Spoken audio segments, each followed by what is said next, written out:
جو فجر کی نماز جان بوجھ کے چھوڑتا ہے اس کے چہرے سے اللہ صلح کا نور نکال دیتے ہیں. جو ظہر کی نماز جان بوجھ کے چھوڑتا ہے اس کے رزق میں سے برکت ہٹا دی جاتی ہے. جو عصر کی نماز جان بوجھ کے چھوڑتا ہے اللہ اس کے جسم کی طاقت کو سلب کر لیتے ہیں. یہ بیمار رہتا ہے اندر سے، اس کو بیمار رکھتے ہیں. جو مغرب کی نماز جان بوجھ کے چھوڑے گا اس کو اس کی اولاد سے کبھی کوئی نفع نہیں ہوگا، اس کی اولاد ساری زندگی اس کی نافرمان رہے گی.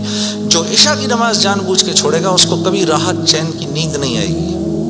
تو اس کے علاوہ میں نے دنیا میں کرنا کیا ہے؟ اور یہی 5 چیزیں چاہیے مجھے دنیا کے اندر. ہاں یہ موت کے بعد ہوگا.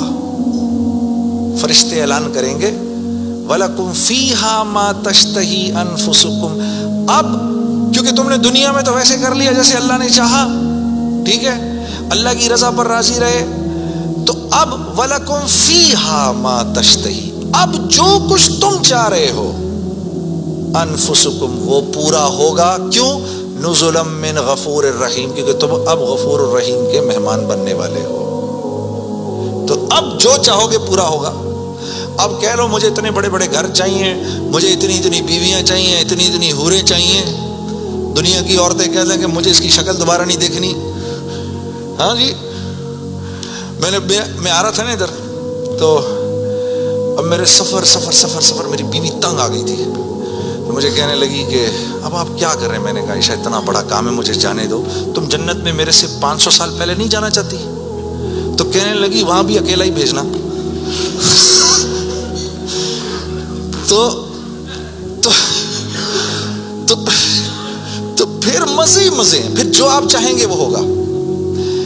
یہاں پابند کرنا ہے اپنے آپ کو اس دنیا میں، اور پابند کرنا اپنے آپ کو یہ سب سے مشکل کام ہے.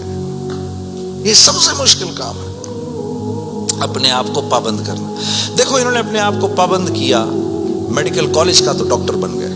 وہاں جو سینئر ڈاکٹرز نے کہا وہی کیا. صبح کہا 8 بجے پہنچنا ہے، 8 بجے پہنچ گئے. وہاں پر جس پیریڈ میں، جس کلاس میں، جس ڈپارٹمنٹ میں انہوں نے کہا جی پڑھو، پڑھتے رہے. اس کے بعد 4-5 سال اپنے آپ کو پابند ہی تو کر کے گزارا، تو 5 سال کے بعد ڈاکٹر بن گئے. آدمی کو اپنے آپ کو پابند کرنا پڑتا ہے. دنیا میں جس چیز کو حاصل کر رہے ہیں اس کے لیے اپنے آپ کو پابند کرنا ضروری ہے. تو دین، اور پھر کیا ہے، جب پابند کیا تو اب ڈاکٹر بن گئے. اب ڈاکٹر بننے کے بعد ڈاکٹر بننے کے جتنے نفع ہیں اب وہ کمائے گا. یہ سیدھی سی بات. تو دین کے نفع اٹھانے کے لیے کہ میں دین کے نفع اٹھاؤں، اللہ نے جو حکم دیا اس کے میں نفع اٹھاؤں، اس کے لیے پہلے ہمیں اپنے آپ کو پابند کرنا پڑے گا. اسی طرح سے اللہ جیسے کہہ رہے ہیں جب وہ پابند کر لے گا تو پھر اس کے نفع اٹھائے گا، اور جو جتنا پابند کر لے گا اتنا ہی نفع اٹھائے گا. جیسے 1 گز زمین بھی زمین ہے اور پوری دنیا بھی زمین ہے. جس کے پاس 1 گز زمین ہے وہ 1 گز زمین جتنے فائدے اٹھائے گا، جس کے پاس پوری دنیا ہے وہ پوری دنیا کے فائدے اٹھائے گا.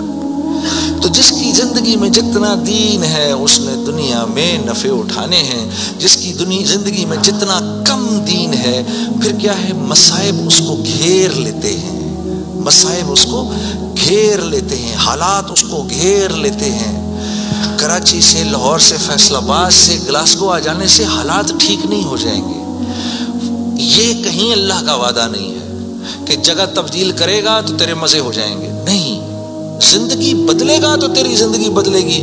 چاہے تو غربت میں ہے، چاہے تو امارت کے اندر ہے، چاہے تو وزیر ہے، چاہے تو محکوم ہے، چاہے تو دکاندار ہے، چاہے تو کارخانے دار ہے. اگر میری مرضی کے مطابق چل رہا ہے تو دنیا کی زندگی تیری ایسی بناؤں گا، دنیا کی زندگی کو تیرے لیے جنت کا نمونہ بناؤں گا.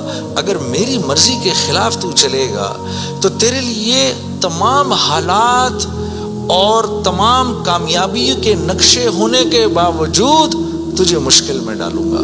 اور میرے عزیز دوستو، یہ ازل سے لے کر آج تک ہو رہا ہے اور آج سے لے کر ابد تک یہی ہوگا.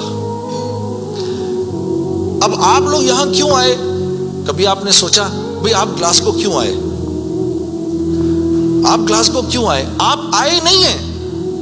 اخرجت للناس، ہم نے لوگوں کے نفع کے لیے تمہیں نکالا ہے، ساری انسانیت. اخرجت للمسلمین نہیں، مسلمانوں کے نفع کے لیے آپ نہیں آئے یہاں پر. اخرجت للناس، ساری انسانیت کے نفعوں کے لیے میں نے تمہیں تمہارے گھروں سے نکال دیا ہے. یا اللہ ہم نے کیا نفع پہنچانا ہے ان کو؟ تأمرون بالمعروف وتنہون عن المنکر، تم نے اچھائی خود کرنی ہے اور ان کو اچھائی کر کے دکھانی ہے. برائی سے خود بچنا ہے اور برائی سے خود بچ کے ان کو کر کے دکھانا ہے.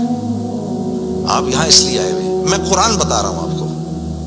وتؤمنون باللہ، جب یہ کرو گے، جب تم ایسا کرو گے پھر میری ذات پہ تمہارا ایمان بنے گا، ورنہ نہیں. تب تم میرے حکموں پر چلو گے. ایمان نہیں بنے گا تو حکموں پر نہیں چلا جاتا، پھر اللہ کے حکموں پر نہیں چل سکتا آدمی. ایمان بنائے بغیر اللہ کو اللہ تو جانے گا، لیکن اللہ کی ذات کے تاثر سے دل خالی رہے گا. اللہ کی ذات کے تاثر سے، جیسے ابھی بھائی کہہ رہے تھے نا، دل، ابھی امجد بھائی کیا کہہ رہے تھے؟ دل اللہ کا گھر ہے. اس کا کیا مطلب ہے؟ اس کا مطلب یہ ہے، اللہ فرما رہے ہیں میں ساری کائنات میں کہیں نہیں سما سکا ہوں تو صرف ایک مومن کے دل میں آ کے سما سکتا ہوں. کیا مطلب ہے اس بات کا؟ اس بات کا مطلب یہ ہے کہ جیسے میں بھائی کے گھر مہمان آؤں، اگر یہ مجھ سے محبت کرتے ہیں، اگر میرا ان کا ایک تعلق ہے، تو یہ کیا کریں گے؟ میرے آنے سے 2-3 دن پہلے ہی گھر کو صاف کر دیں گے، گھر صاف کریں گے. پھر جس کمرے میں میں نے رہنا ہوگا اس کا کوشش کریں گے کہ بھئی یا تو اگر اس میں اٹیچ باتھ روم ہے تو باتھ روم کلین کیا جائے. پھر اگر باتھ روم قریب میں، یا اگر وہاں اندر نہیں ہے تو قریب میں جو باتھ روم ہے اس کو صاف کیا جائے. گھر کی شیٹس بیڈ پہ نہیں لگیں، پردے صاف ہوں، قالین صاف ہو. بھئی بچوں کو اپنے کمرے میں نہیں چھوڑنا، بھئی خراب نہ ہو جائے. بھئی کل آ رہے ہیں، بھئی جنید صاحب کل آ رہے ہیں یہاں پر. یہ کیا مطلب ہے اس کا؟ یہ مجھ سے محبت کرتے ہیں. یہ نہیں چاہتے کہ میرے دل میں ذرا سی بھی خلش آئے کہ یار یہ مجھے کس کمرے میں. یا کبھی ایسا ہوا ہے کہ گھر میں کوئی نیا مہمان آ رہا ہو تو جس کمرے میں اس کو ٹھہرانا ہے اس کمرے میں بچے بھی کھیل رہے ہیں، گند بھی ہو رہا ہے، اور جب آئے تو بچوں کو کہا کہ ایسا کریں کہ بچے بھی ادھر ہی کھیلتے رہیں گے، تسی بھی اپنا سامان اتنے ہی رکھ دو کدھر. کبھی کیا ہم نے اپنے مہمان کے ساتھ؟ تو دل میں ہو اللہ کے غیر کی محبت، اور ہم کہیں یا اللہ تو بھی آ جا ادھر. ایسا نہیں ہوتا. ایک حیادار عورت ہوتی ہے نا، حیادار عورت، وہ پہلے اپنے شوہر کے دل میں اپنی محبت دیکھتی ہے.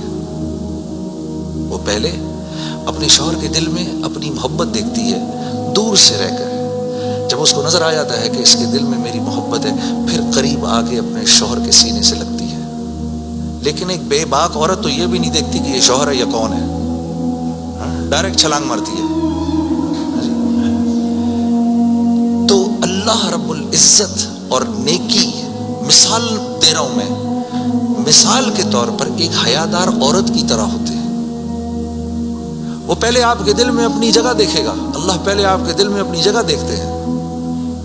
لیکن اگر اس کے اندر اللہ کے غیر کا تعفن ہے، اسی لیے تو پھر نماز میں دل نہیں لگتا. اچھا پھر نماز میں دل نہیں لگتا، پھر تھوڑی دیر بعد شیطان کہتا ہے بھائی کیا یار ٹائم ویسٹ کر رہا ہے یار، چھوڑ کوئی اور کام کر.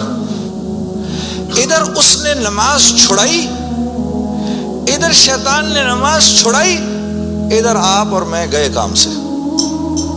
ادھر نماز گئی، ادھر ہم گئے، بس چھٹی. اب فارغ. اب فٹ بال کی طرح شیاطین کبھی لات ادھر سے ادھر ماریں گے، کبھی ادھر سے ادھر ماریں گے، کبھی ادھر سے ادھر. برکت بھی گئی، زندگی کی برکت گئی، مال میں برکت گئی،